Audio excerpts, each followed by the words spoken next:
Throwdown Nation, we are live on a Monday night. We are here with it's actually episode 31 of the Throwdown. We had to reschedule this one, so we're a little out of order numerically, but it's all good.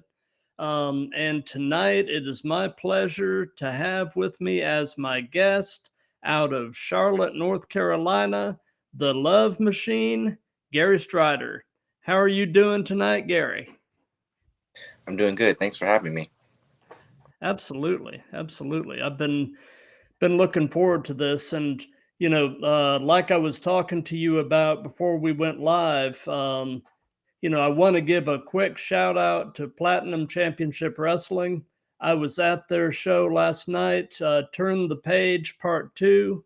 And man, if you are in Georgia or especially in the Atlanta area and you want a good time, definitely go out of your way to go to one of PCW's shows. They really pulled out all the stops last night. I can't say enough good. But anyway, we'll go ahead and get started with the first and the most obvious question, Gary, and that is, how long have you been wrestling? Since November of 2022. So who actually trained you? I was trained out of Firestar Pro Wrestling by LeBron Kozone. I've actually heard really good things about him. I've heard he's a heck of a trainer. He is. He really makes sure you have all the tools to succeed. Absolutely. So, and I'm fully aware that training is an ongoing, lifelong thing. But in terms of the early days of your training, what would you say was the most challenging part? Um, Consistency. That's something I think a lot of people is just you got to be there as much as you can, Yep, and you just have to be consistent and get yourself into a routine and just get used to being there as often as you can and as often as life will let you. absolutely. Reps, reps, reps. So, one thing I'll say to everybody that's watching this live right now, any questions or comments that you have, please put them in the chat. All questions and comments will be read and answered at the end of this. We'll do a short little viewer Q&A session. So please, if you have anything you'd like to say or anything you'd like to ask, throw it in the chat. And speed round, Carmelo Hayes. Charismatic. For sure, for sure. It definitely is. Yep. So, have you been a fan of this stuff pretty much all of your life? And if so, what is your earliest wrestling related memory? Yeah, I've been a fan since I was a kid, and my earliest wrestling memory. So my favorite wrestler is The Undertaker, but Hmm. when I was a kid, when I would hear his music, it would really scare me. So my earliest memory is hearing that gong go off and the Hmm. bell and the his music hits, and I used to run out the room because his entrance would scare me. So I would wait till he gets down to the ring to watch him wrestle. Yeah.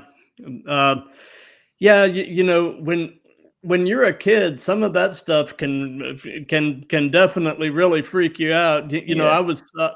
I was telling you before we went live. I've been a fan since I was around 11, and one of my earliest memories, as a kid in Florida, was watching Florida Championship Wrestling. And at the time, this was still back in the days when Gordon Soley was doing the commentating, and the earliest feud I remember was Kevin Sullivan and Dusty Rhodes. And at the time, Kevin Sullivan had this whole satanic gimmick going on. And, when you're 11 years old, Kevin Sullivan was a scary dude. Yeah. Yeah. So, yeah, I can definitely empathize with your fear of The Undertaker. Yes. It was. Ooh.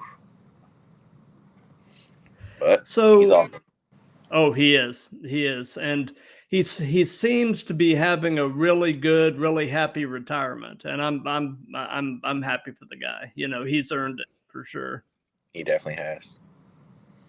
So, was there a particular point in your life where you looked at the TV and you were like, you know, I think I can do this? Not really like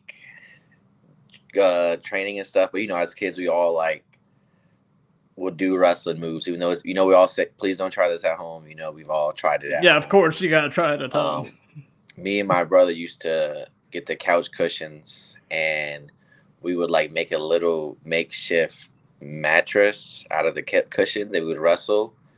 And Hmm. then we would have the couches be the turnbuckles and we would wrestle. And then I always had fun doing that. But I think my later years, my brother actually wrestled before me.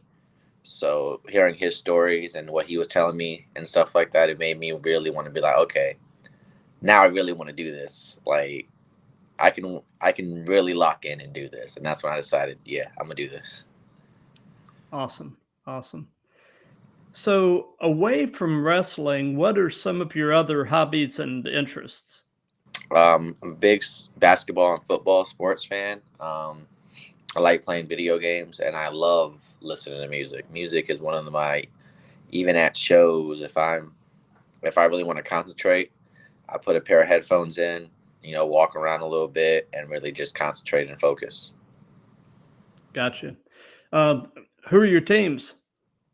I'm a Green Bay Packers fan because Hmm. that was I'm not from Wisconsin or anything like that, but my dad liked them growing up, and that was the first team I ever saw play football a lot at on the TV. And then I just once I saw that, I was like, okay, cool. I also like the Panthers because that is my hometown team, Yeah. even though they're not in a great place right now, but they'll come back from it. And yeah, and I like the Charlotte Hornets and the Oklahoma City Thunder. Nice. Nice. And what kind of music do you like? Um, I don't have a specific type when it comes to music. I like anything I can vibe with, whether it be rock, country, like R&B, pop. It's for me. It's not more about the genre, but the song itself. Like it's if it's something that I can connect with or feel is a good song, then I'll listen to it no matter what it is. Gotcha. Gotcha. Well, what I'm going to do before we go any further, just for people that aren't familiar with you, I found a highlight reel of yours on YouTube, and I'm going to share my screen and just play the highlight reel so people can get a little taste of the Love Machine. Okay.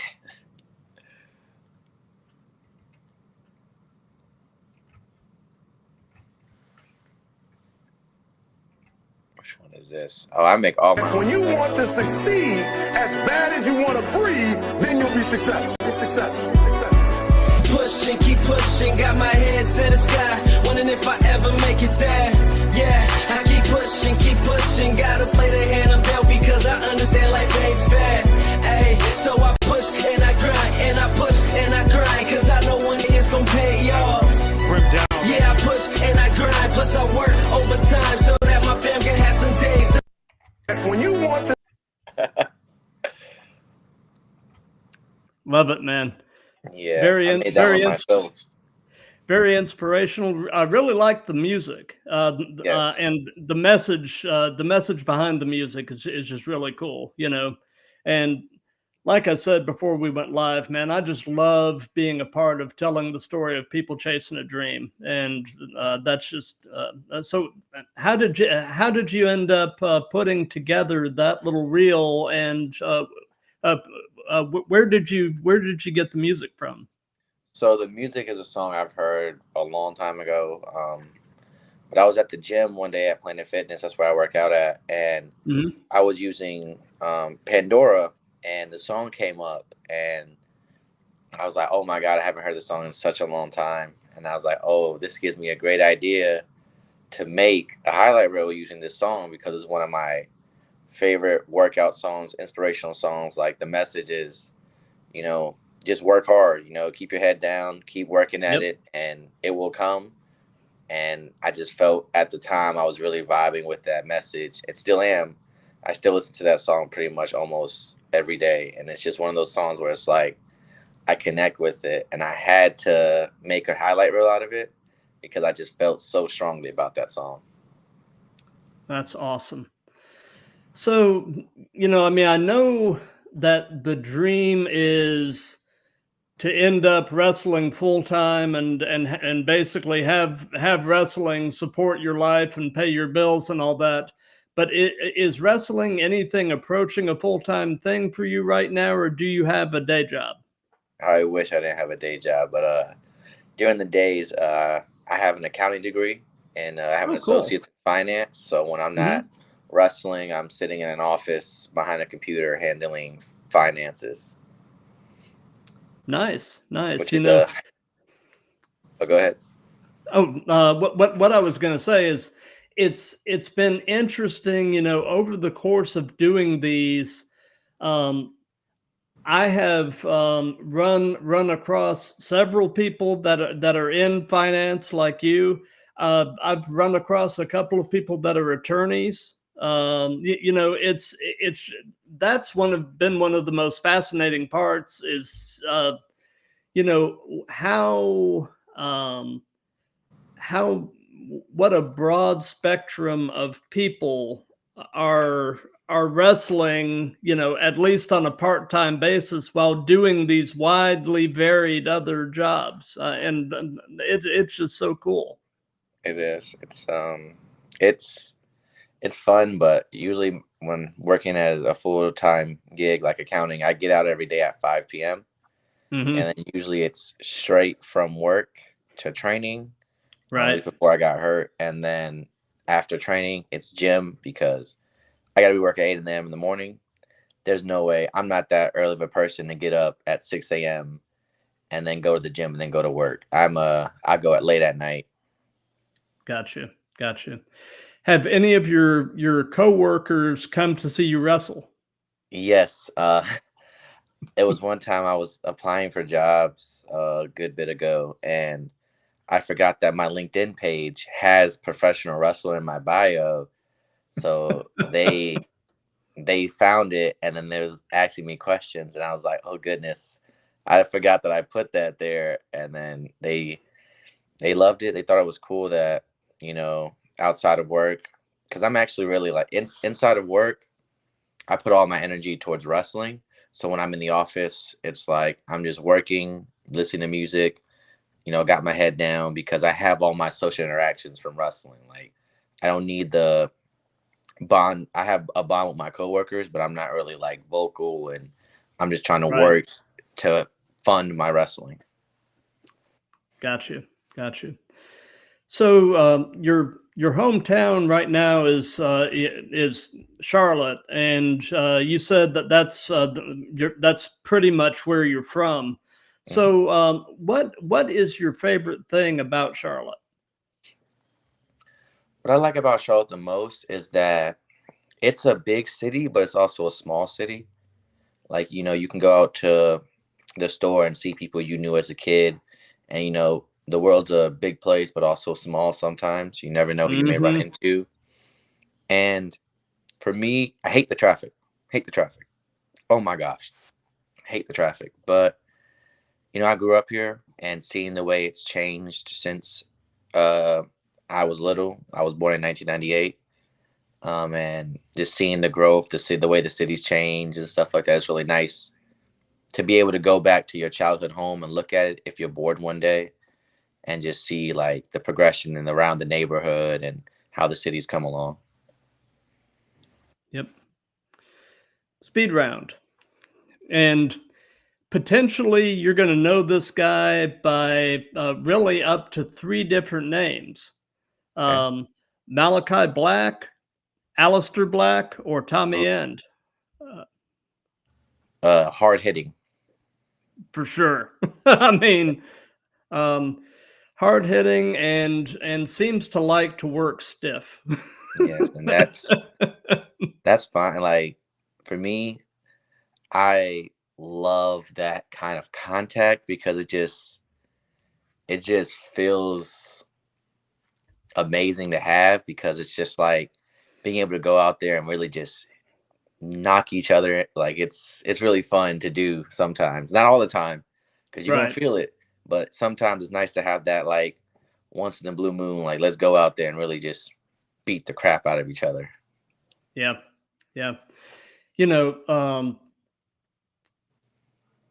the thing that looks to me just horrific, and I want to kind of get your perspective on it.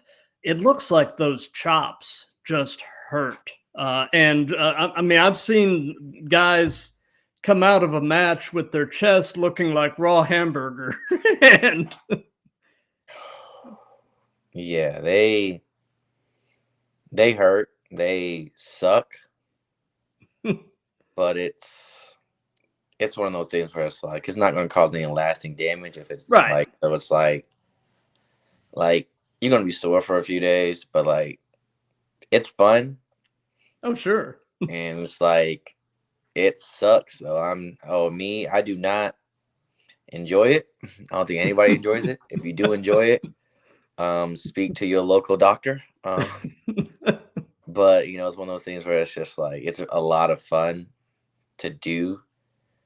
And I've seen some guys too, like I've seen a guy's sternum get caved in off a chop. Like Oh, I'm sure. I've had one where I've gotten chopped, and when I went to the locker room, someone said, "Yeah, that sounded like someone shot a gun off. That was crazy. You had all of us like jumping in the back when you got hit." And I was like, "Yep. Well, how do you think I feel?" Yeah. No doubt. No doubt. So, they say that the best wrestling personas are pretty much yourself turned up to 11. So tell me a bit about in-ring Gary and the Love Machine persona, and kind of compare and contrast him with everyday you. I got you. So with me, I'm a very goofy person. Mm-hmm. Like that's one of my things. Like I'm goofy. I'm outlandish. Like I just enjoy like just doing stupid stuff. It's just fun to me. Like, for instance, like we'll be in the store with me and some of my friends, and I'll just look at one of them and I'll be like, hey, I'll just say something super crazy. Like I told one of my friends, we were at Walmart, and I looked at the attendant and I was like, I knew it was been funny. So I tapped him on the shoulder and I just yelled at him really loudly that she's very cute, so she would hear us, and then Mm-hmm. pointed at him to make it seem like he's the one who said it. It's just, I am a goofy person, like, so it's always been one of my things. Like I'm very goofy, and I feel like that compares to me in the ring, because in the ring, but I'm goofy, but like when it's time to be serious, I can be serious. So I feel like that Oh, yeah. portrays to me, and that's why I'm the Love Machine, because I am goofy, but when it's time to be serious, I will get serious. Yeah. So that Walmart story. So did your friend and the girl end up getting married? Nah, he wind up running away. He was so embarrassed, and I was just sitting there laughing, and I apologized to her like, hey, I was just messing with him, and she was like, I know it was funny, and it's like just stuff like that. Like I like to tease my friends and do little dumb stuff every now and again just to have fun. Gotcha. Speed round. Josh Alexander. Ooh, technical prowess. For sure. Yes. For sure. And this current heel run he's got going in TNA, he is doing some great work. I mean, yeah, he is. He has done some amazing. He's had some amazing matches. I really enjoyed him and Will Ospreay. I like that a lot. He's been on a really good run, and he's shown he can really go when in the ring, and that's just. I like wrestlers who can wrestle any kind of style, and they do it well. Like if you want to have a technical match, he's there. If you want to tell an emotional match, he's ready for it. He can really do whatever needs to be done in the ring, and that's the kind of wrestler that I aspire to be. Awesome. So tell us about your very first match. What was it like? How did it go? What were your thoughts going into it? What were your thoughts coming out of it? All of that stuff. Whew. My first match actually was I wrestled a the way I trained at Firestar, they had these things, they call it afterburn, where it's taped for YouTube. And in the beginning, there was no one in the crowd. Mm-hmm. And then they started getting people in the buildings and stuff like that, opening it up to the public. But I've had my first match in front of a crowd was this guy named D.A. Bigelow. Okay. It was for a Memorial tournament for someone who passed away. And that was my first match, really, and in front of a crowd. And it was good. It was kind of nerve-wracking because I was like, oh my gosh, if I mess up, then I'm going to be so hard on myself. And I was very nervous, but it turned out okay. I enjoyed it. And it was a good experience to be out there, but I was nervous. I was like, oh my goodness, like, please don't let me do anything stupid. Like, everybody gets nervous. And my thing is, when I'm nervous, lean into it, just don't shy away from the nervousness. It's natural. When you're performing or doing something, you're going to get nervous. You're going to get butterflies in your stomach. You're going to need to use the bathroom before it's your time. Just really know when it's time. When I come from behind that curtain, the nervousness is gone.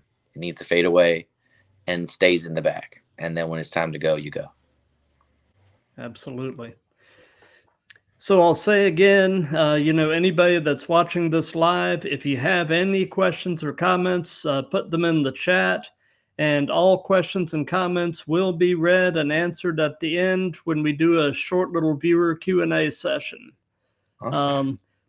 So we've heard about your first match. Now tell us about your favorite match that you've been a part of. My favorite match that I've been a part of was at Boxcar in Greensboro with Firestar Pro Wrestling. It was me and the Delinquents against Brutality Inc. and Jackson Drake.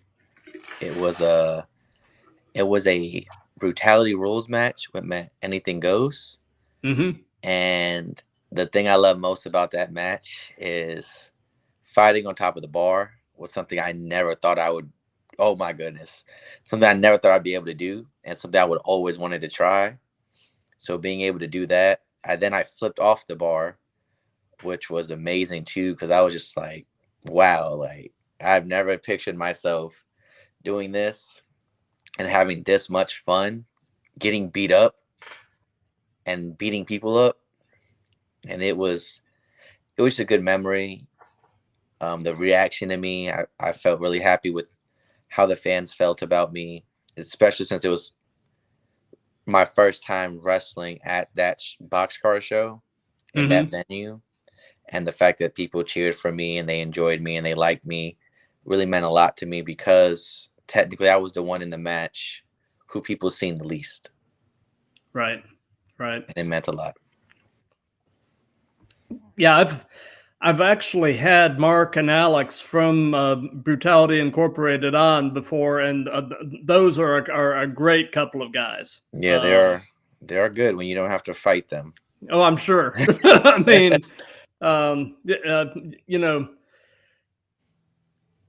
I've seen them wrestle on YouTube, and it reminds me of a even more brutal version of FTR. I mean, yeah, trust me, I know. No better than anybody. Oof, man, I've wrestled them both twice now, I think. And each time I was like, yeah, I'm gonna go home, get that Epsom salt bath ready, and just relax and listen to some music and lick my wounds.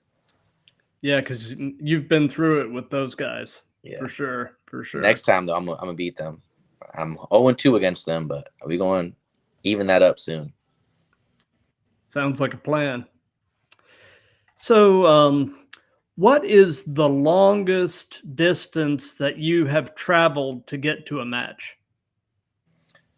So far, I had a I had a battle royal in Tennessee that I drove to. Mhm. That was 3 hours and 30 minutes, one way. So that was a drive, and the show ended at 12 a.m. Ah, And then, yeah, I wind up the next day. I was helping out at a show where I had to be up at 9 a.m. I didn't get to my destination till 3:30 in the morning. ooh, Yeah, so I've driven some long distances, but 3 hours and 30 minutes is the longest so far. Hopefully, I'm looking at getting into Florida. I know Florida's a great place. I want to go down there some deeper into Tennessee, closer to Nashville. I'm willing mhm. to make those long drives. I don't mind it. Just I have my phone, so when I'm on a long road trip, I like to call my friends, listen to music, put on a podcast. I really like the Undertaker podcast. I listen to that a lot Oh, yeah, while I'm on the road, and just focus on driving. And just when I know when I get home, I'm going straight to sleep. no doubt, no doubt. So, there's two basic ways of laying out a match, either kind of working it out with your opponent in the back or calling it in the ring. And what percentage of the matches that you've had have you worked out in the back, and what percentage have you called in the ring, and do you have a preference between how to do it? Um, I think it depends on who your opponent is mostly. Right. Like older generation, they enjoy going in the ring and just figuring it out, which I'm fine with. Um, I don't mind either or. I like a little bit of both, figuring it out and then figuring it out while you're in the ring. It just depends on who you're partnered with. I don't have a preference either way. Either one's fine with me. Gotcha. Gotcha. And this question, I'm thinking it probably doesn't really apply to you, at least at this point in your career, but I'm going to go ahead and ask it anyway, just because it's kind of an interesting question. And that is, if you've worked in other countries or cultures, how would you handle language barriers when interacting with the fans or even working with your opponents? I have had to work with people who had a language barrier before, just in training. Hmm. It's something where it's an adjustment. You just gotta understand that you can figure it out. It's not everyone is taught the same certain kind of things, and even though you have different cultures and they may call the move a different name, um, you can really figure it out. Like, I know there's a list online of different moves by different names in different countries. So Right. it's just knowing, and then also doing your homework. If I know I'm wrestling someone with a language barrier, YouTube is a great tool nowadays to where I can research them before, so then when I do, I know what I'm getting into. Right. Right. And when it comes down to it, wrestling is kind of a universal language anyway. Yeah, So, speed round, Jerry Lawler. the king. Yeah, you can't Yeah, say much more than that. The yeah. king, pile driver. Andy Kaufman. Oh yeah. Yeah, great guy though. I've met him before at a AML wrestling show. He's really cool, nice to talk to. In my experience, again, Hmm. I can only, when it comes to people, I only talk about my experience. I've talked to him; he's been an okay guy to me. So that's all I can go on. Gotcha. If you could only be one, would you rather be great in the ring or great on the mic? Great in the ring, I think. Me, I just I love great wrestlers, even if they weren't the best on the mic, because I feel like it's harder to be great in ring than it is to be great on mic. Like Mm-hmm. on mic is definitely something, you know, everyone practices at, but it's just something where, for me personally at least, I feel like on being great on mic comes with just having natural charisma and just Right. working at it. Same thing with being ringy, but in ring there's a lot more steps and things you need to remember and things you need to figure out than being great on mic. Like as long as you're charismatic and you have a natural likeness to you or natural hatred, you know, whichever, or it's, if you can get people to hate you and get people to love you, or even just get people to get a reaction, then you'll be okay. Yep. Yeah, they say, you know, love me or hate me, you'll never forget me. And Exactly. and if that's true, you've done your job. So um I don't know that this is necessarily going to apply to you either. But what has been your strangest encounter with a fan? Ha ha ha. I have a wild one. Okay, let's hear it. I don't even know who they were. They didn't even have pictures on their page. Random person who followed me. They kept Okay. messaging me for days. And me, if you message me and, you know, I'm a busy guy. You know, I'm Right. not good at checking notifications Right. unless I know something's coming in. Like right now, I think I have like 20 Instagram messages that I haven't opened and stuff like that. When you get a lot of interactions from random people, but I remember this one guy who messaged me constantly, and I was just like, hey, like he just kept saying, hey, hey, hey, hey, and I'm just like, oh, what do you want? Like, you know, because you never know when an opportunity may come, so I'll at least give Right. everybody, you know, the benefit of the doubt at first.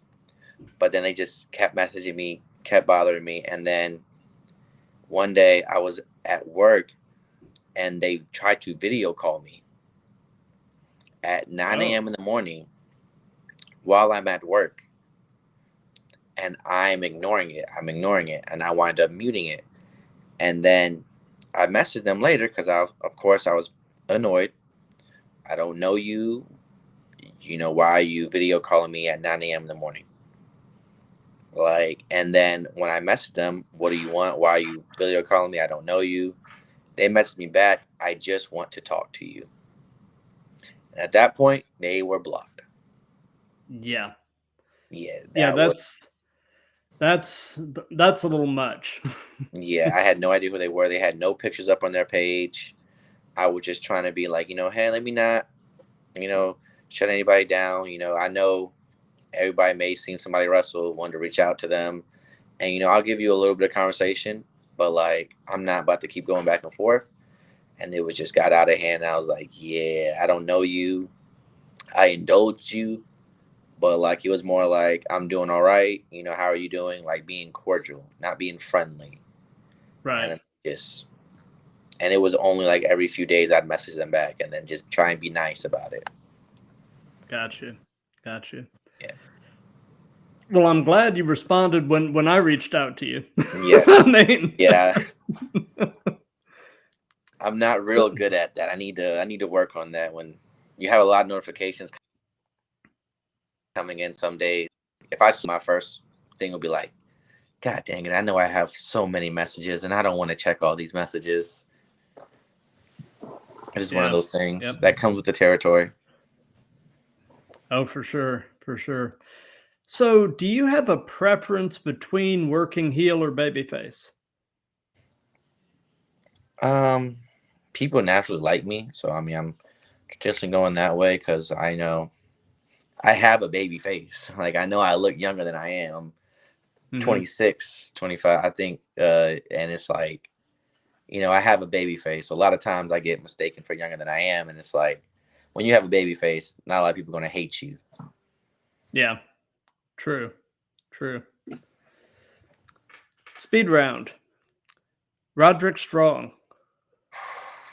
Oh man, great guy. I've met him before at a WrestleCade, and he was a really nice guy. Yeah, it was.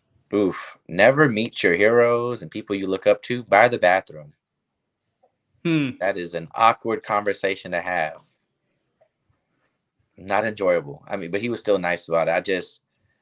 I was going to the bathroom. He was there. He introduced himself, and I'm like, "Hey, but like, I gotta use the bathroom. I gotta pee." And it's like, I would love to stay and talk with you, but like, I've been holding it for a while, sir. Yeah, no doubt, no doubt. But yeah, I mean, he seems like somebody who is pretty down to earth and would be pretty easy to talk to. So Yeah, he definitely was, and I enjoyed it. so can you share an example of a time when you had to completely improvise during a match? Okay, I had something happen this weekend that was Okay. the funniest thing. One of my friends told me to talk about it, and it was hilarious. So I was trying to find a chair Okay. to slide into my partner. Okay. I could not find a foldable chair. So I took a chair that had 4 legs and tried to slide it in through the ring because I I found the folding chair, but the person, when I saw they were sitting on it, I just knew they weren't going to get up because like certain kind of people, I've been at shows before where someone has to move because of wrestlers, jumping outside the ring, and they won't Right. move. I've had times where I've seen people just sit there and literally tell people, "Oh, I'm not moving. You're just gonna have to deal with it." So I looked at them and I was like, "Yeah, they're not moving, and I need to hurry up and get this chair because my partner needs to use it."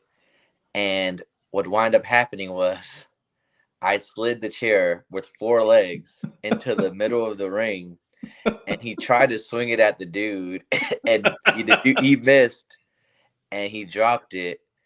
And then the wrestler, who I'm not going to name, wound up getting mad at something that happened with the referee. And he yelled at the referee, "You are the worst effing ref ever." In the middle of the ring, just yelled at the top of his lungs. And I am just sitting there shell shocked, like, what?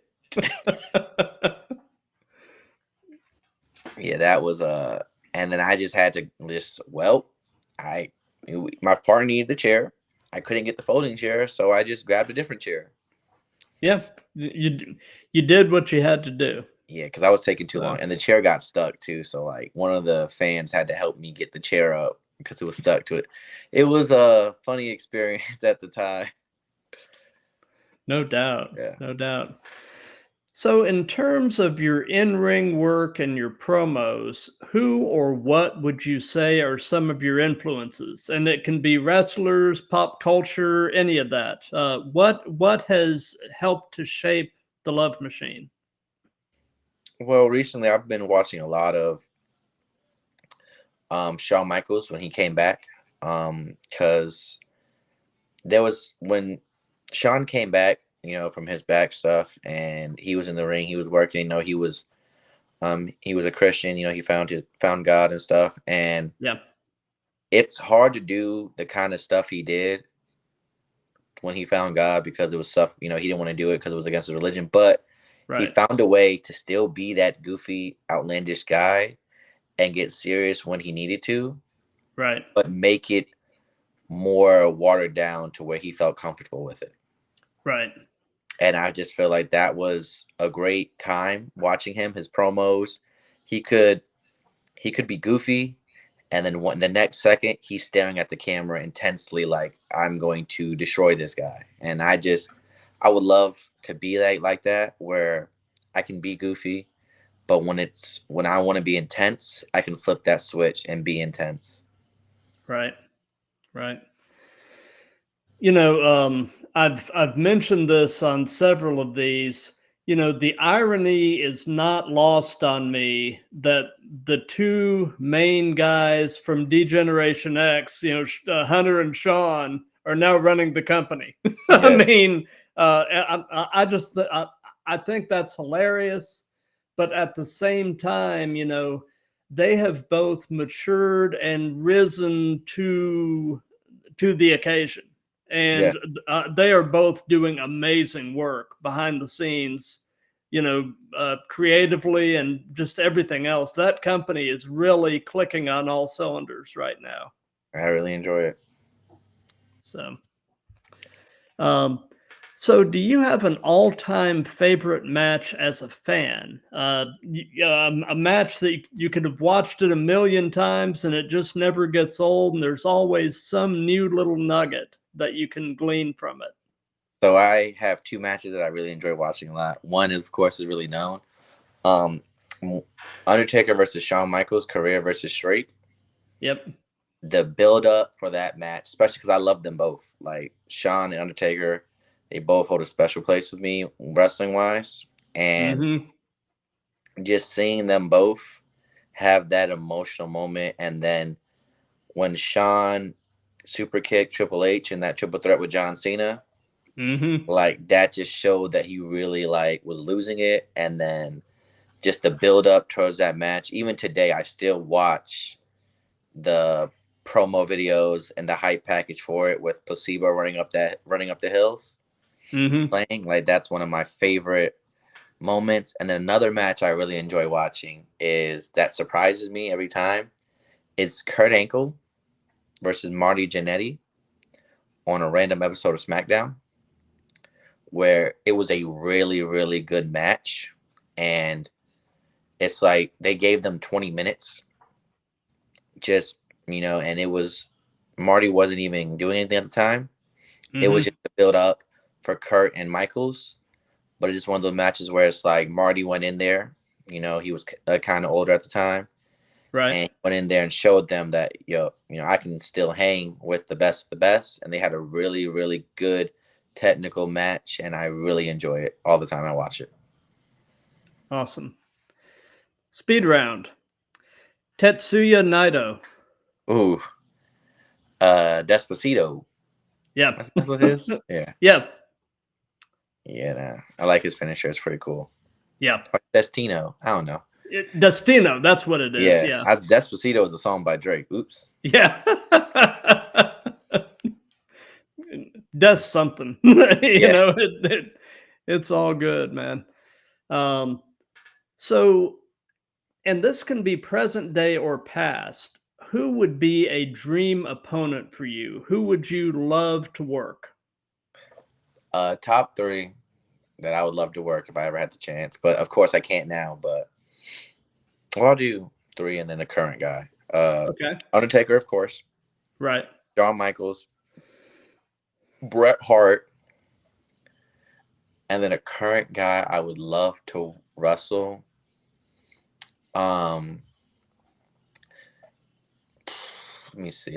I think I would really enjoy wrestling maybe Brian Cage.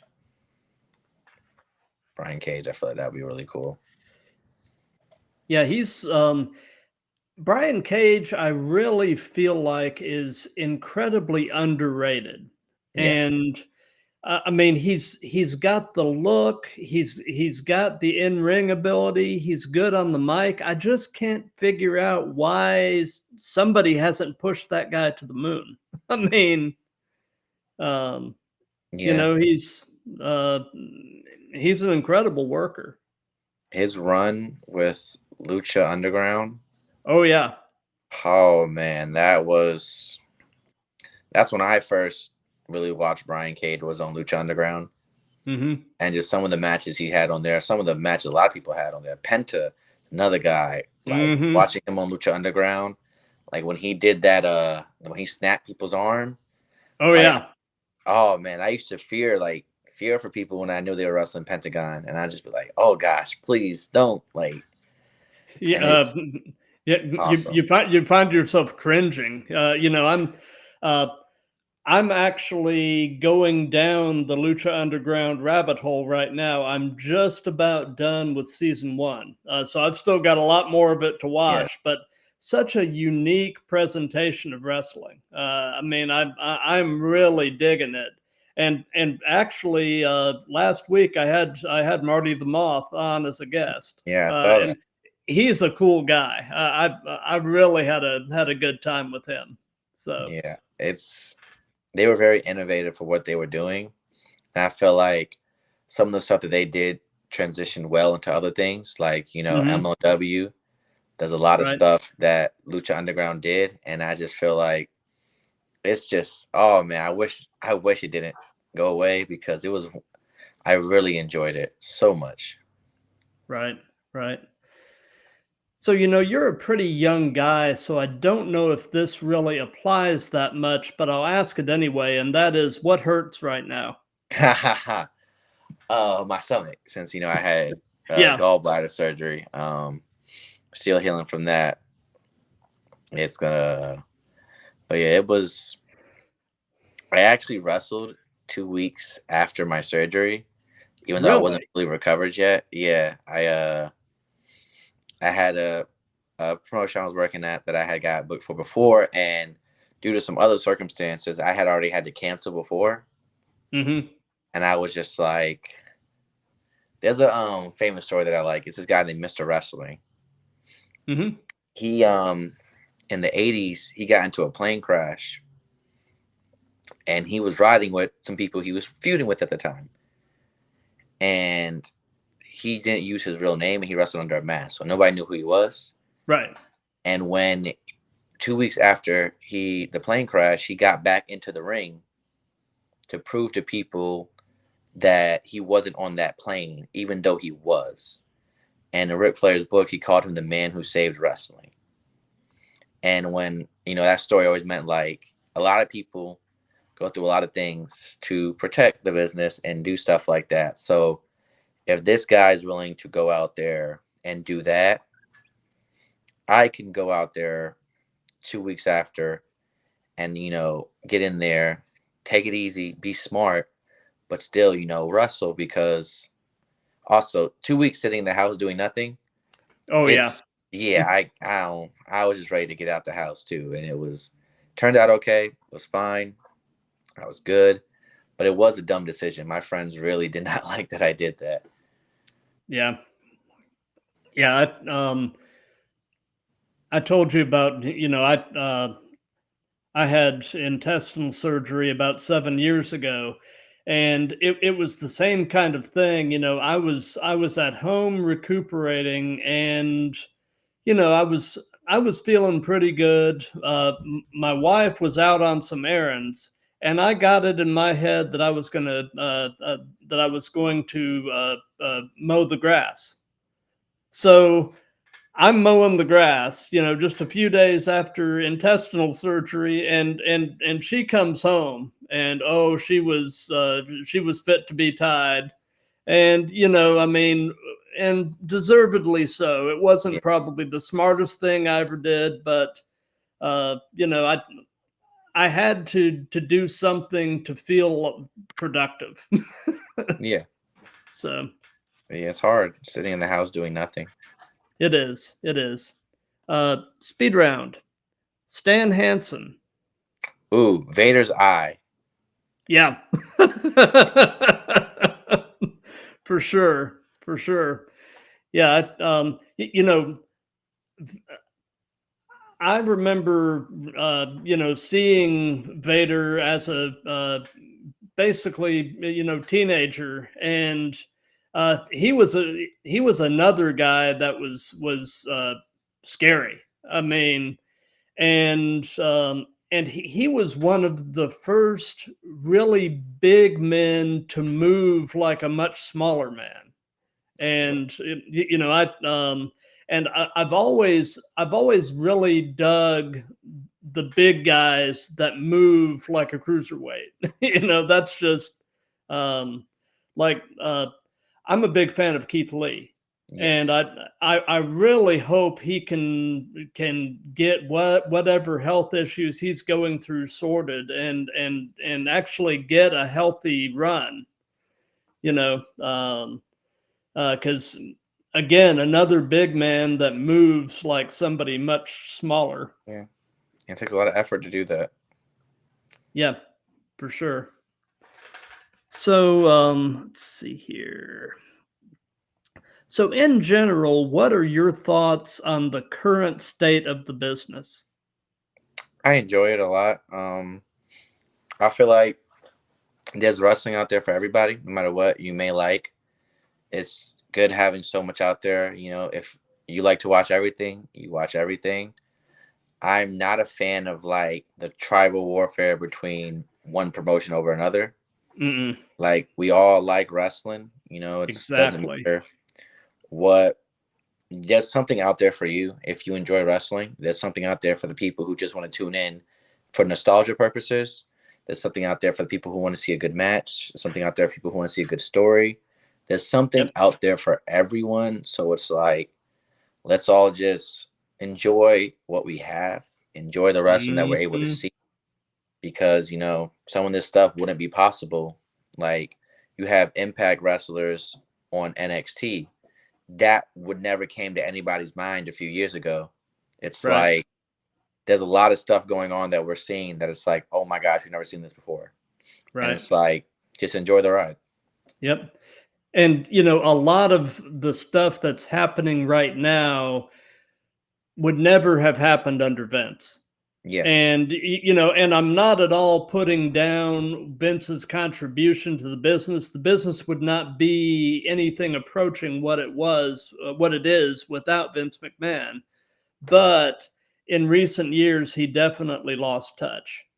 And, you know, so, you know, having the new regime in there and their willingness to collaborate and think outside the box is just really cool, and is really producing an amazing product. Pressed the wrong button. My fault. Oh, no problem. No problem. Yeah, no, it definitely is. I think it's because at the end of the day, you know, as wrestlers, having more places to be able to wrestle at and get more eyes on you is a good thing for everybody in the long term. For sure. And, you know, I agree with you about the tribalism, though. I mean, a rising tide lifts all ships. You know, like what you like, but don't put people down for liking what they like. So, and I love all of it, you know, for different reasons.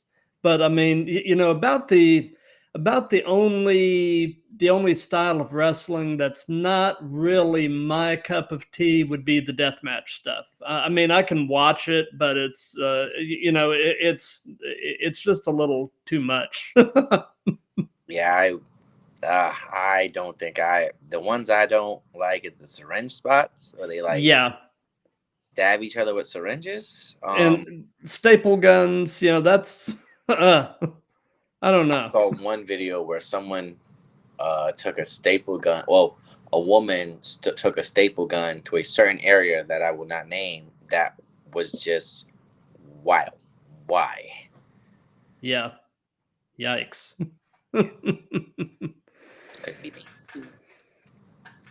So, let's see here. So, do you currently have an arch nemesis, like a wrestler that is an enemy, but you have really good chemistry with, and you hope to really carry on a lengthy program with? Do you have somebody like that? Yeah, I do. I've wrestled him a few times in tag matches and in singles competition. You know, and every time I wrestle him, I really enjoy it. And that's Jackson Drake. I really enjoyed wrestling him. You know, we had a few matches. We never had a. I would be interested to see what we could come up with and what we could do. And what I would do if I had a significant amount of time. You know, like, because a lot of times it wasn't something where, like, I would just like to see what kind of story I could tell with him and what I would be able, because he's great. I really enjoy wrestling him. He's really, really good. Every single time I enjoy myself, you know, kind of rude. I remember I was at one show and he said, he said I was built like a bag of spoiled milk. So, yeah, there's that. But just, every time I'm in the ring with him, I feel like I learned something new or I have had a good experience. And I would just really enjoy working with him. But I also, a lot of my highlight reels, since I've wrestled him quite a bit, he's in a lot of them.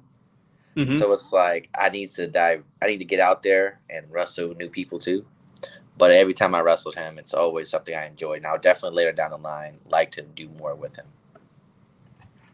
Got you. So you're still a pretty young guy, but knowing everything you know now, Gary, if you could give any advice to your younger self, what would it be? Start wrestling.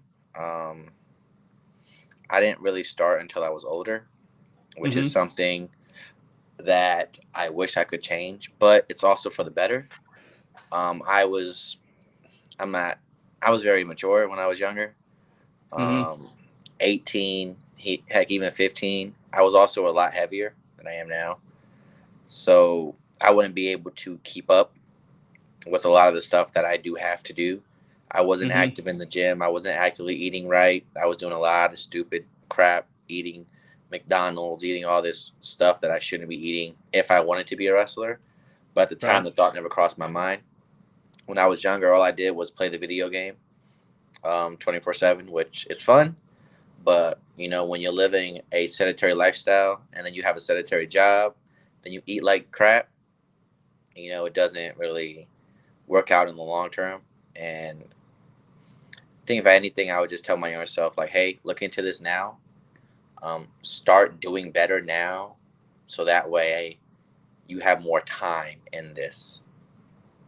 Gotcha. I think I started when I was 24, like 24, 23. So it's like I've started a lot of later than a lot of people. Sometimes I've been in rooms where, hey, I'm the oldest wrestler in the room. Like, gosh darn it. Like, man. Yep. So do you have a favorite move, something you just really enjoy doing? And on the flip side of that, is there a move that you won't do or you would at least rather not do? My favorite move I have that I do is the O'Connor roll.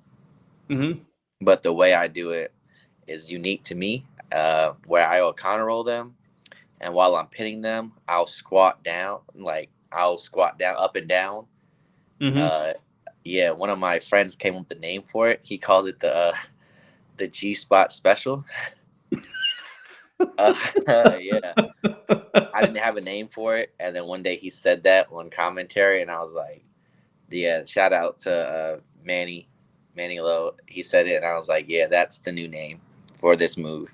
Because that's unique to me, something I haven't seen. And Mark Henry said it best. He was like, you can't really... Wrestling is good, but it's also a lot of the stuff has been done before. Right. Grab my charger 1 second here. Okay. Sorry about that.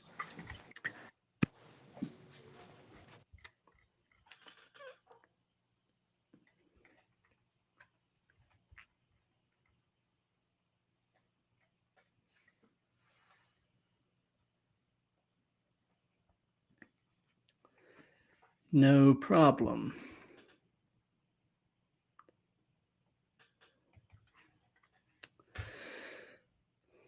So while we're waiting on him to come back, again, if any of you have any questions or comments, throw them in the chat, and we will read and answer all questions and comments. At the end, we'll do a short little viewer Q&A session. And looks like we lost him again. I'm sure he'll be back in a second. Whoops, we just lost him entirely. Well, while we're waiting to see if Gary comes back, I'll go ahead and let you know. Oh, here he's back. Hey, you're back. Okay, you are sorry back, about sir. That. No problem. So, speed round. Dakota Kai. Okay. Kicks. Yeah. She's really good. I like her a lot. Yeah, Kicks in New Zealand. Yes. Yep. Jeez. There's actually a fair amount of talent these days coming out of New Zealand. You know, Jay White and her, and I believe there's a couple of others. I can't think off the top of my head, but New Zealand seems to really be producing some wrestling talent. I may have to make a trip out there, see who's training these people. Absolutely. So, so anyway, you know, is there a move that you won't do or would rather not do? Super kicks. I don't think that's for me. I'm not really good at balancing. If I try and throw a kick, I may fall over. I don't think I can get my foot that high. So that's a move where it's like, Yeah, I mean, especially at my age, I know I couldn't get my foot that high. I'd rupture something. Yeah, I'd have to go get an ice pack after and stretch. I'm good. I can't get my foot that high. I'll kick you in the stomach. That's the best I got for you. Yeah. So, do you have any pre-match traditions, rituals, superstitions, anything that you try to do consistently before you go through the curtain? Yes, typically it's music. I love my music. As I was saying, you know, music is something I enjoy, and it helps me concentrate and tone out a lot of the noise. Because sometimes it can be like, you know, a little bit overwhelming when you have to like do a lot of stuff before the show, you know, set up merch tables so you know you can sell some t-shirts, sell whatever, pictures, whatever you want to sell, and then really finding that time to really let the nervousness fade. And for me, that helps with music. Like even when I'm walking around doing things, some people may tell you they see me with an earphone in one ear, other ear open, because sometimes people like to talk. You know, people want to ask me questions.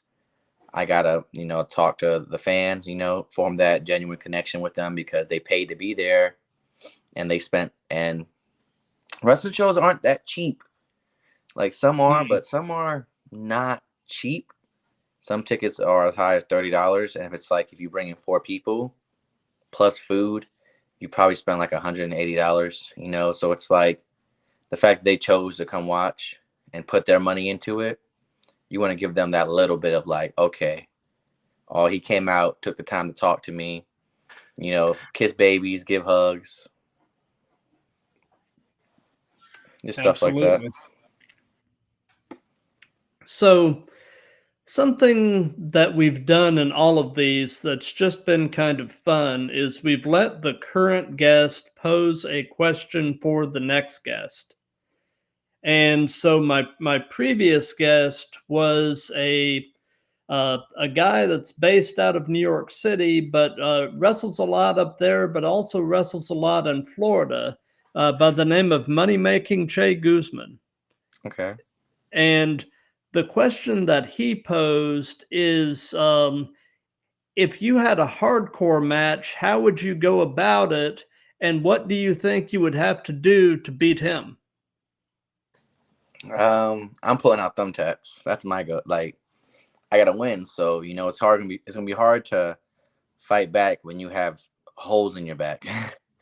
Yeah, that's how I'm going. That would be my go-to strategy, and just also making sure I have a friendly face who can patch me up when I'm done.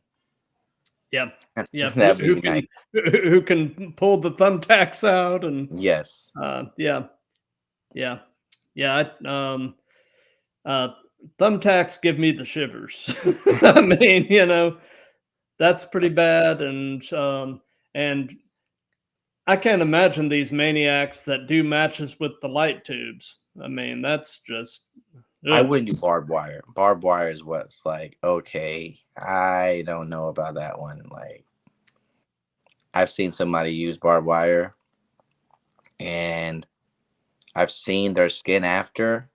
Oh yeah, it's not. Yeah, good. I'm good. Like I'm good on that. I'll do light tubes. Like if someone like pulls out a light tube and hit me with it, like ow, first of all, like, dang it, why would you screw you? But you know, I don't think that barbed wire is what something's like. Yeah, I'm gonna need to see a good amount of money before someone tells me anything about barbed wire. Yeah. Yeah. I just, not, no. You know, something else I saw recently. I saw somebody dump a bucket of Legos out into a ring and power bomb somebody onto Legos, and that just looked very unpleasant too. I'd rather do thumbtacks than Legos. So, being that this is part of a series, do you have a question you would like to pose to the next person? Yes. What has been the biggest setback you faced in your career, and how have you handled it?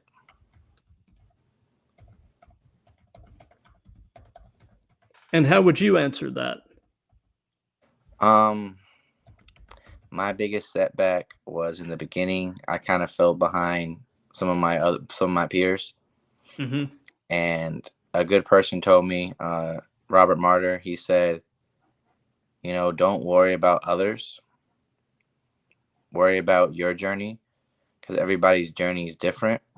And you know, that's something I really took to heart. Like, if you focusing on what other people's done and what other people's had to done and how other people's journeys were, you Mm-hmm. may get off your own path. So stick to your yellow brick road and don't focus on someone else's yellow brick road. I like that. Stick to your own yellow brick road. Those are some wise words. You know, I'm a wise guy. I try. So, do you have any upcoming shows or anything at all that you'd like to give some hype to? Upcoming shows. See, I keep all my shows. Actually, I have a shared notes with one of my friends who Okay. they help me keep up. So I am November 9th. I'll be at Foothills Wrestling Alliance. That's in King, North Carolina. Okay. November 16th, I'm at this place called BWA, Bray Wrestling Association. And then this Friday, my training school, Firestar Pro Wrestling, is having a show at Boxcar. And those shows are always really, so are the other shows that I mentioned. But the Boxcar one's at a bar. You know, it's really enjoyable. The vibe there is great. It's like a bar where it has an event space. So the ring is Oh, set up in the nice. event space. You know, there's a bar for people who want drinks. And, you know, you kind of closer to the ring. So you really get that like close feel. And Mm-hmm. I've just seen some crazy things happen at those shows, me included. Like I said, I fought on the bar. I flipped off of it. Some other people fighting in the arcade were slamming each other on the arcade machines. Oh, Like, nice. a bunch of cool stuff really happens at those shows. So I definitely can tell everybody check those out. Check out all three: Foothills, Bray Wrestling, and definitely Firestar. Because if it wasn't for Firestar, I wouldn't be half the wrestler I am now. Very cool. Very cool. Well, just to give folks an idea of what's coming on the Throwdown, this week, Wednesday night, the 23rd at 7 p.m. Eastern, I've got episode 41 coming up, and I've actually got the distinction of having my first female guest on the Throwdown. I've got a West Virginia-based referee and wrestler by the name of Talise Starseeker. So I'm definitely excited to have her, and hopefully she is the first of hopefully many female guests, because I do feel like thus far the female perspective on wrestling has been underutilized on the Throwdown, and hopefully this is the start of something good. And then on Thursday night, the 24th, and this is a rescheduling of episode 39, I've got a guy who has wrestled for quite a while and is a veteran of both TNA and the NWA, the outlandish Zicky Dice. So I'm definitely looking forward to having him. And then this next Monday, the 28th at 7 p.m. Eastern, I've got episode 43 with a Florida-based wrestler and promoter who is also the co-owner of the Atomic Legacy Wrestling promotion, Jason Dugan. And I've got a lot more scheduled that I'll be announcing in the coming days. So, definitely keep an eye on my socials and all that. But there is plenty more coming down the pike.